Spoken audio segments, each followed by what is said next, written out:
If I'm being honest, my father and I used to watch those little nature documentaries all the time, and I would always steal his phone and just take pictures of random things, and then they got me a fake little mini cam.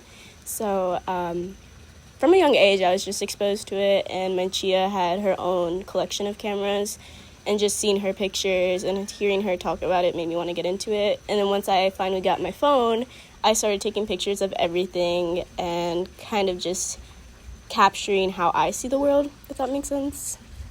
Yeah.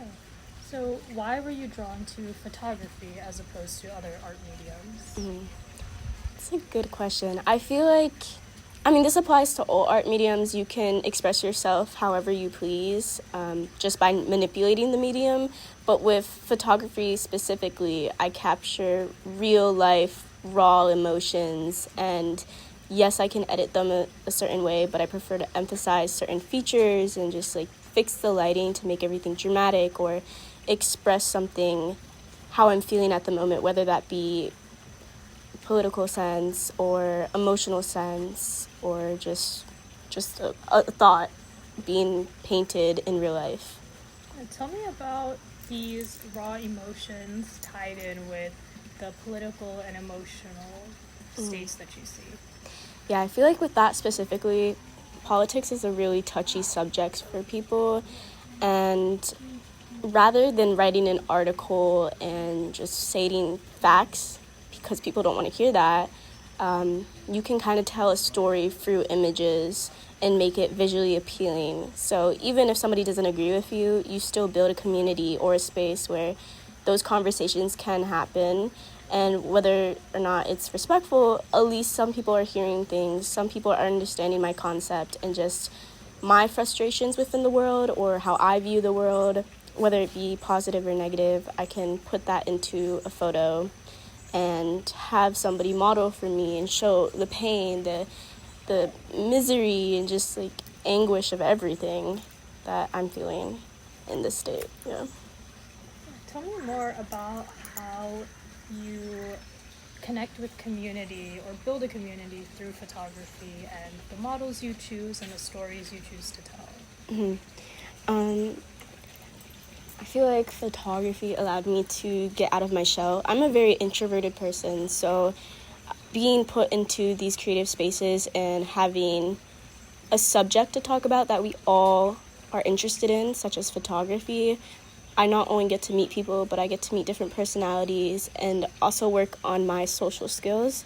So, for example, just having a friend and then them knowing other photographers, getting put into group chats on Instagram, channels on Instagram, and being able to collaborate, that really helped me get out of my shell and even make me grow as a photographer and just a person in general, myself. And then as far as models go, I feel like, I'm not gonna lie, whenever I see somebody that looks so beautiful or just aesthetically pleasing, I'm like, hey, we should do a photo shoot together.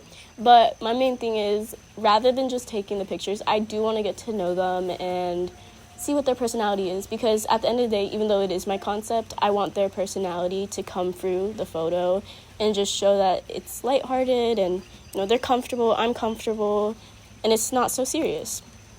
I love that. So you mentioned that getting into photography kind of got you out of your shell, out of your comfort zone.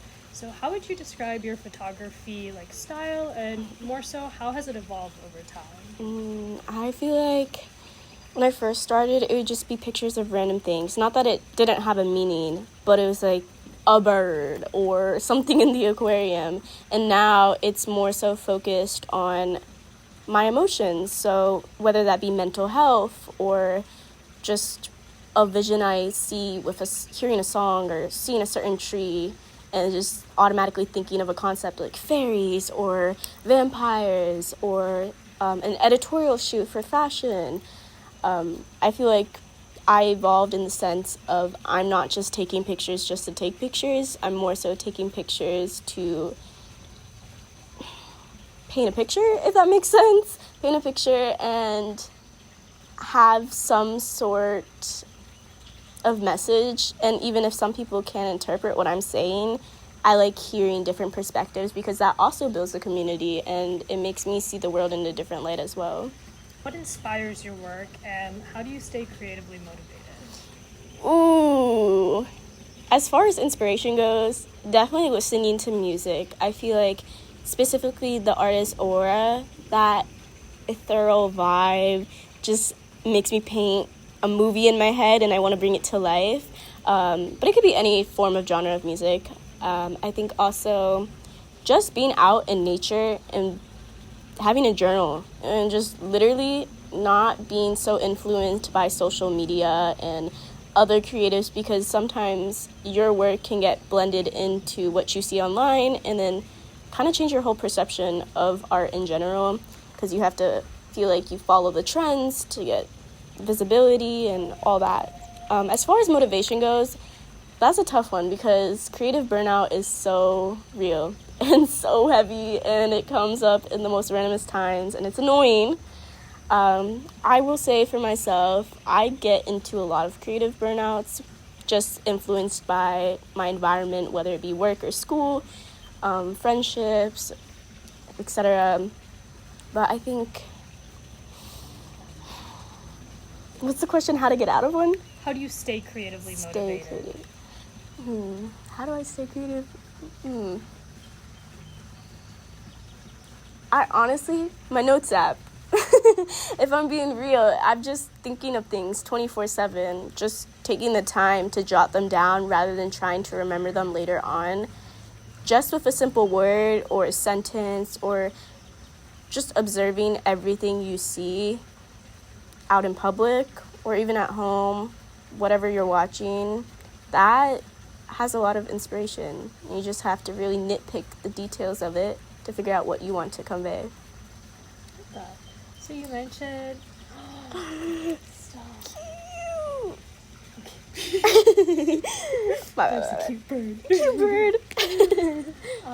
So you mentioned that sometimes people follow trends and kind of lose themselves. Mm-hmm. How do you stay true to yourself as a photographer that is active on social media? I unfollow a lot of people. I'm not gonna lie to you. I think I got into the mindset when I first started my social account that I had to follow everybody and all the artists I see online. But in reality, I feel like although you can get inspiration, I think constantly being exposed to those other creatives in a way that you're not looking at it for inspiration or being like, oh, that's cool, that makes me think of doing this idea. You're trying to recreate those images and be artificial. So as far as not following that, unfollowing people, and also just asking myself why. Like, why am I following you? And then why am I being inspired right now? And is it for the right reasons? Because if it's not for me, then I shouldn't create it. Maybe somebody else can create it. But it is for me. How can I make it my own? So having a little twist to it, adding your personality, your style, just making sure that, yes, you can grab inspiration, but, like, copyright's a thing. So think of it as a mindset of, like, is it inspiration or is it copyright? Even though it's not to the T, but yeah. Yeah. What's been your most memorable shoot and what made it stand out? That's a good question. Not gonna lie, I think it was a Halloween shoot I did with my sister. She had a blue wig on, and I called it Vines of Confinement. And originally it was just for Halloween, but as I was doing it, it was my first camera. I was doing it for my photography class, my first ever photography class, and it literally, I made her stand. She stood there for, like, kid you not, maybe 10 minutes in the same pose because I was still trying to figure out how to use a real DSLR. And I don't know, it just came out so crisp, so clean, and my creative flow was just going, and she gave me the space to just do whatever I wanted. So I taped vines to her head. I made her have milk all over her body, milk coming out of her mouth. It was just different forms of my concept that then turned into Vines of Confinement, meaning, like, you see this ethereal body and just this beautiful person, and it's like all the chaos around her. She's stuck in this world that she has to like put up a facade just to be in. So going off that, Mhm. I guess, what shoot are you most excited for in the future? What is your dream shoot if you were given all of the money in the world, all of the materials, any model you could choose? What would you want to express to the world, and how would you show that? That's a really good one. I have a couple favorites of mine. Next month, actually, I'm planning, it's going to be called Mr. Rager, and there's going to be 2 volumes. One of them is, it's basically, the overall theme is just showcasing Black culture, specifically Black masculinity. So the first volume is going to be dandyism and its influence over fashion. So Harlem meets editorial, basically. And then the second volume is going to be more of like a contemporary streetwear aesthetic, just showcasing like modern day influence. Because dandyism was basically for the expression to show that just the takeover of the fashion industry and the white influence it had, and just showcasing that no, a lot of these things you see online or inspirations of celebrities, a lot of their style roots back to Black culture, and that never gets talked about. So I really want to showcase that well. So I've been trying to do my research. Another shoot I'm really excited for is called The Clown, or The Clown of the Land of the Clowns, basically kind of like the land of the free, but we're not really free. So I really want to showcase the different perspectives in America. So I want clowns, clown models, and we're going to have TV screens with just things about the news, newspapers on the ground, people acting a fool, some people not caring, etc. And then you also got just, I don't know. I don't want to say too much about it because I'm still trying to figure out the specifics and how to portray it well by not trying to offend anybody, even though that's not really possible, but just covering my bases. Another shoot is Ariana's Touch, or Ariana's Daughters. So that's basically like the goddess of the forest, and I want to showcase divine femininity and just the beauty of being a woman, honestly. Because yes, we talk about it, but do we really? Do we acknowledge it, Because women are strong, and we need to realize that. As far as my other shoots I'm looking forward to, I don't know. I have so many in my notes app, and just new ideas come every day, but those are the top 3 for sure. What is one piece of advice that you would leave for an aspiring photographer that you wish you had when you were first starting? That's a good question. There's never a good time. I feel like I even have this problem, and I get so caught up on perfecting everything or holding things off because I feel like I'm not good enough, or I just don't have the resources to do it well. But that's not true. Create. Keep on creating. If you have an idea, write it down. Don't wait till later. Grab inspiration from music. Look at the world differently. Try to see how people interact. This is going to sound like a stalker, but like watch people. See their emotions, their everyday movement, and get inspiration from that. But yeah, definitely keep creating. I know. The baby's cute. Keep creating and explore. Heavy on explore. I mean, if you have the means to, of course, but go out in the world, take your camera, and take pictures. Even if it's on a phone, that's another thing, actually. You don't need expensive equipment to create, and the more you just use what you have, like a simple phone, the more you can create. There's a cute baby. Yeah, there's a cute baby right now.